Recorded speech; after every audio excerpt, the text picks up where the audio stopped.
Well, hi everybody, it's Doug. So today, credit goes to Gantry for suggesting this. On my last video, I had shown the before and after on the Sargent of the pair of twins that I had gotten, and I was showing the results.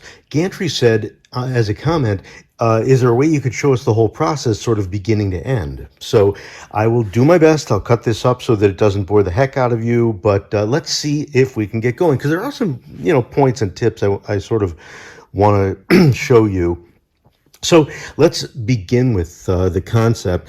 This lock, as a reminder for those of you less familiar, is a push key, which means the key goes in, lines up the pins, and upon pushing,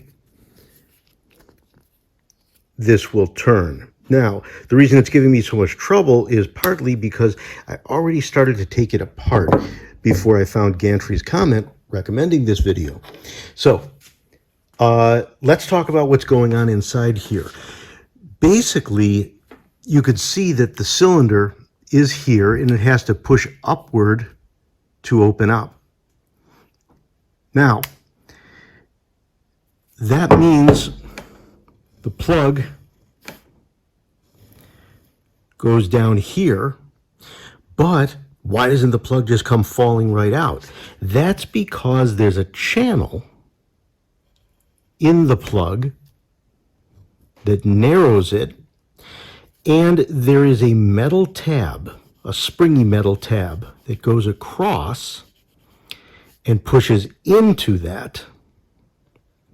It's got a fold in it, and this cap on the right plugs in there and holds it in place. So basically, if we get that cap off, we move that pin to the right, that springy metal pin to the right, and that pulls it out of the channel and lets the plug come out. So that's the first tricky part. And let me show you. So obviously we have to get this thing open first. I already did the picking and got through that. Now, this is the big tip that I wanted to show you guys. This is designed supposedly to take a hex head. And the first problem is trying to get a hex head that's big enough to go in there. The second problem is that it's usually stripped out. So my tip, my method that I've come up with is you get one of these L-shaped hex heads, you get it in there tight, and then you press downward a little bit so that the side of the hex head digs into the cap. You don't want to do damage, but you want to just get a grip. And that allows me to twist that cap off without damaging the outside by grabbing it with something harsh like a pliers. And at a certain point, it should come off with fingers, clumsy as they are. You can start to see the cap is almost off. Now, when I take the cap off, you can actually see that clip that I was talking about, and you can see that it is free moving around in there. So if I get it off to the side, it's out of that channel, and then I'm able to lift this up. Now, had this actually been fully loaded, I would have just been spilling pins all over the place. You have to be really, really careful. I saw Gantry's note only after I had already gutted this one. But the normal process would be that after I get that pin out and I am able to lift this, as soon as I get that out of the way, I'm going to get a follower in there and go in with the follower.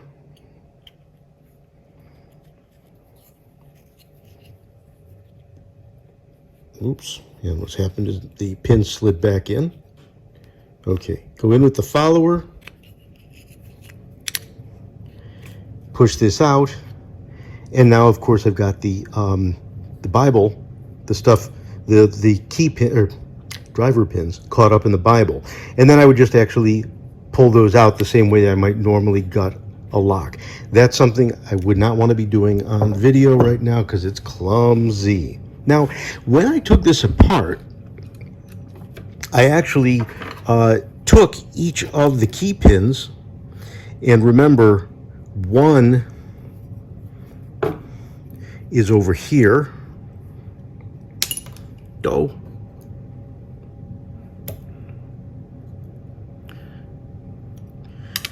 I am so clumsy today.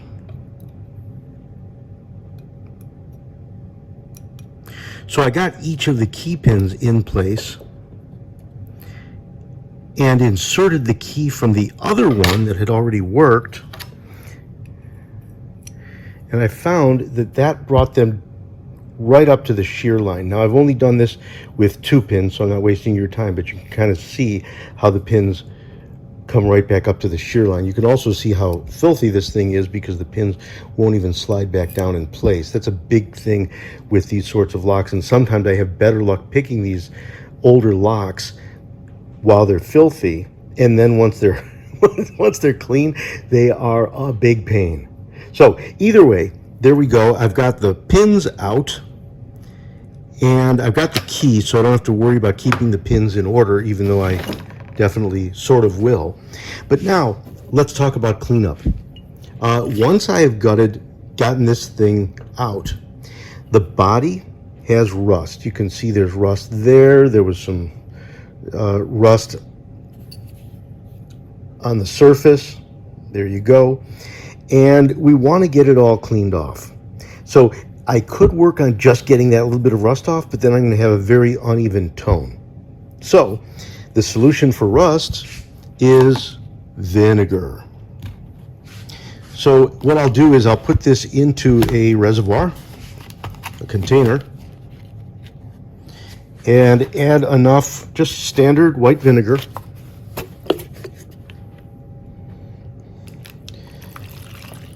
to cover it up. Have to allow for some evaporation to take place, so make sure you put a little more than you need.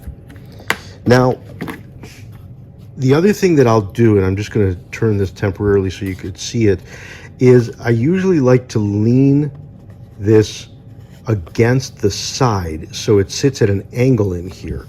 And the reason I'm doing that is because we want to make sure that the bottom gets taken care of as well.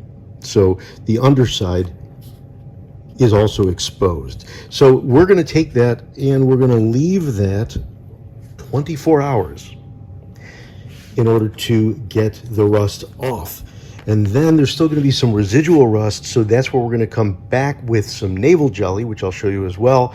That's 10 minutes, just takes off the residual rust, and then maybe finish it off with a little steel wool. That body is iron, and it is very prone to rust.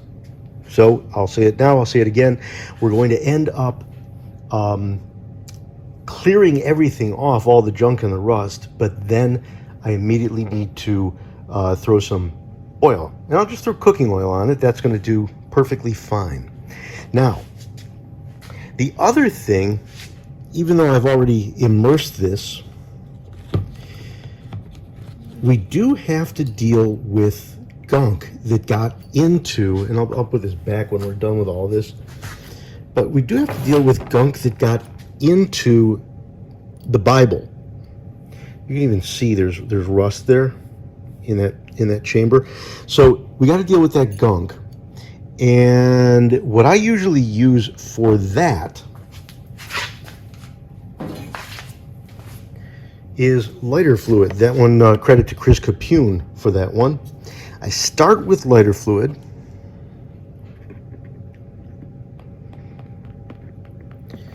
Load it up in there, flush it out, and you can already see the filth of the lighter fluid. That's just when it's picked up on the surface.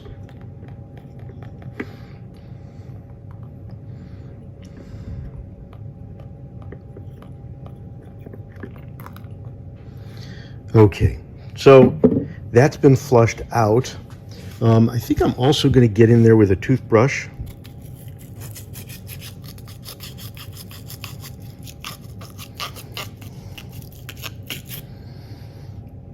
Get a little bit in there. And wouldn't hurt. A little bit of Houdini. Houdini is a lubricant, but it is also going to act as a cleaner. Boy, now that got a lot of gunk out of there too. So a little bit of everything in there, cleaned it out, and that's about the best I'm going to be able to do for now. Back in the bath. It goes to the bath afterward, and that's going to be 24 hours. I'm probably going to knock that over 10 times while I'm working here. Now, also clean with lighter fluid first.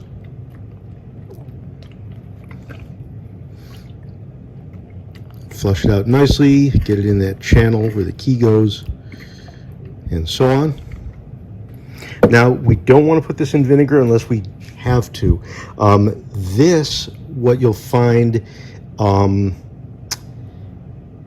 vinegar will actually discolor this if you leave it for too long. So if you do, I find the black gunk that forms on these things when they're really bad, not just like filth, but it actually gets like a crust, a black crust. Vinegar does take that off. Otherwise, this is cleaned up with that, a little bit of Houdini for the rescue. And you can already see it's starting to get shiny. I think I'm also going to get some steel wool. 4-0 steel wool. I'm just going to use it to kind of scrub off the surface gunk. Okay, much better. And that's all on the inside, so it's not going to ruin the patina.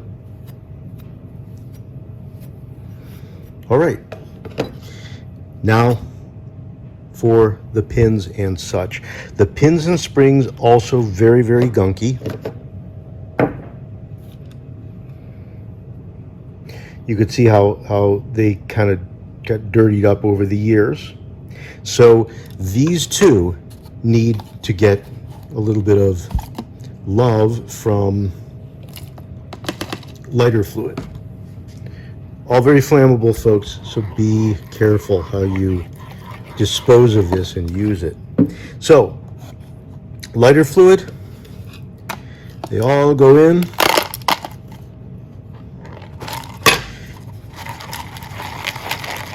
Jostle them around. They'll get their share of Houdini once they're back in place. I'm going to end up cleaning them up with Houdini later, so or lubricating the whole lock with Houdini once it's back together. So I do not go to Houdini here. It's just the lighter fluid, and that already, I don't know if you can see the color. The springs came back to their nice copper coloring. The pins, gotta pick one up end to end. There you go, looks nice and shiny. So that took off most of the gunk. If anything is stubbornly dirty and just does not come back to perfectly clean, then what I'm going to do is either let it soak a little bit longer, and or I will put it between 2 layers of paper towel and rub, or even if I have to, some sandpaper. 2 layers of sandpaper, and just gently roll the pin back and forth. I won't do that for the springs, of course, but alrighty, let's. Okay, and we are back. It has been more than 24 hours. Let's see what condition this is in. Now take a look at all the gunk and gloop that came off of this thing. It's all rust that came off. And taking a quick look, so you could see there, still rusty, and this is very gunky on your hands.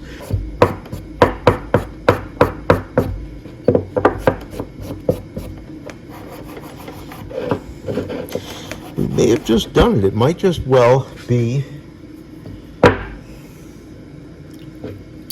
clean enough without having to go on to the Naval Jelly, which I only use for residual rust.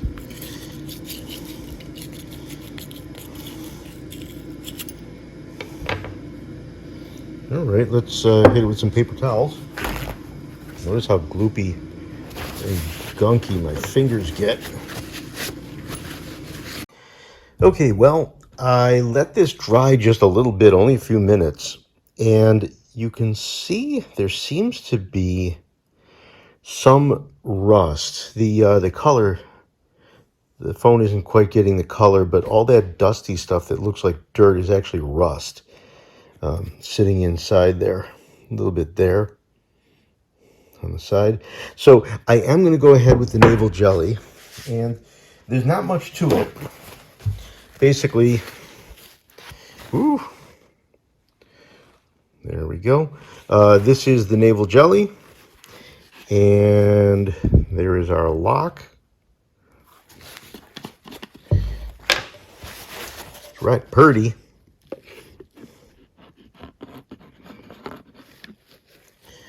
Now, this is supposed to be very, very hard on your fingers and hands and skin, so you limit your exposure to it, they say.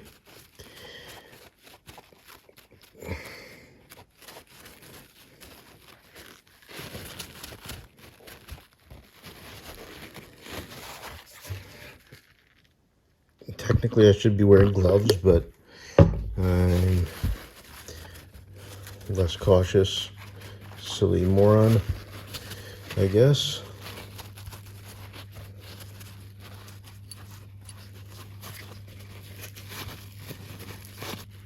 Okay, it's starting to get kind of whitish. So we'll put it on here. Let the Naval Jelly do its job.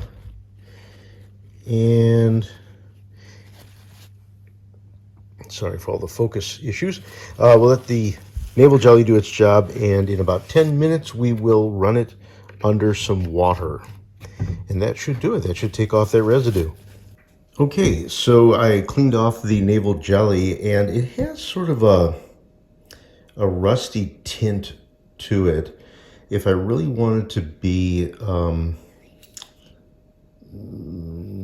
nuts about it, I could probably keep going and get that off. But you've noticed I've gotten the rust off from the in that spot there, and inside it looks pretty clean. There's a little rust in there. I did not get the Naval Jelly fully inside, but I just want to make sure that that the tumblers were cleaned out and stuff. So at this point, just a little damp in that one spot, but it looks all dried out, and it is. I need to protect it, and the solution is standard cooking oil.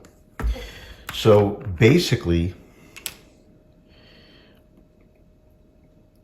put a little oil, rub it in really well.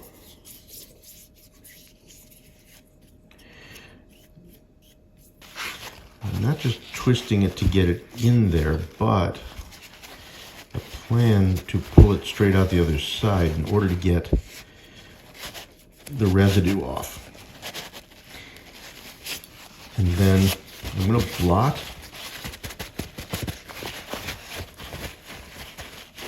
but still leave it pretty heavily coated, pretty wet. I just try not to get, big gunky blops in there, because this oil is actually going to dry on the surface and leave me with essentially a patina like the original. Depending on how it dries, I sometimes do coat it a second time. So a little wipe down to leave a little oil behind, using the wet part. And again, because I don't want the one side to not, to lose its coating, I actually lean it at an angle and let it dry. And here we are. Overnight, it had time to dry. It's still got a little oiliness to it. but that's all going to dry off. But look at how nice the rust cast that was on there kind of turned black. I'm assuming that it's now well covered with oil, that it's going to just seal up and no longer rust from there. Like I said, I can always add more, or I can put it back in the vinegar bath someday and get a little more out of it. But it is now time to get this back together. I didn't plan on filming this part of the process, but what the heck. May not include it in the video, but it's nice to at least have it here. So first thing I need to do is to get these pins, key pins, back in place. I'll probably end up speeding this thing up because it is painfully slow to watch this.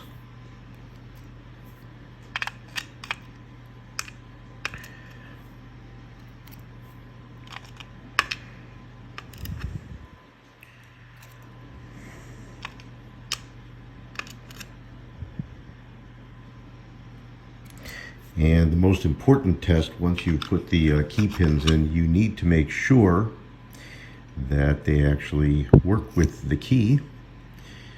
And you can see how nice and flush that is. I have to push up on the key just a little bit to get those perfectly flush, but this way we know the key works. And this is actually a copy that I had made at the local hardware store of the other key from its brother. All right, and now, it's important to remember when you're doing this part that we're going to be putting the shackle back in this way. This is a little different than, putting together a regular standard lock.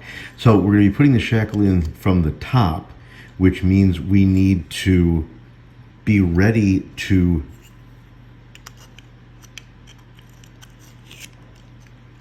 get that. I got to shake that pin out of the way. We've got to have this end ready to go, so the shackle can go in once it's all loaded. But first we got to get it loaded. And we'll see if I regret doing this on camera.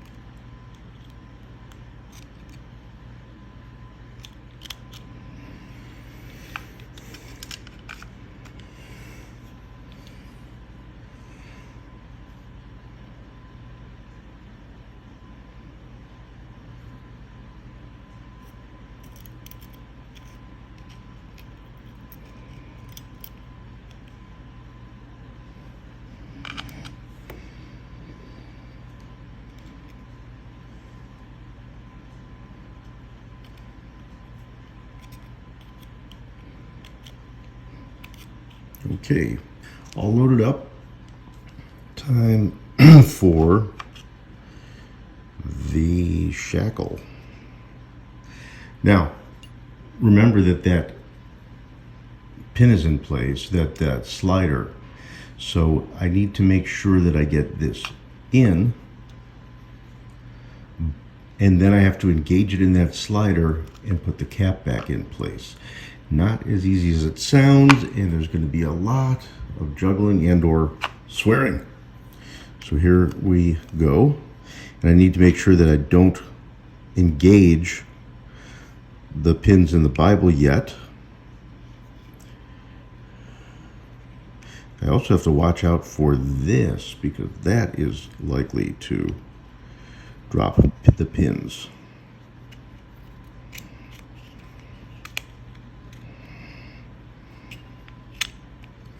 Okay, that is now in place. And again, I don't want to do that. Okay, this part engaged.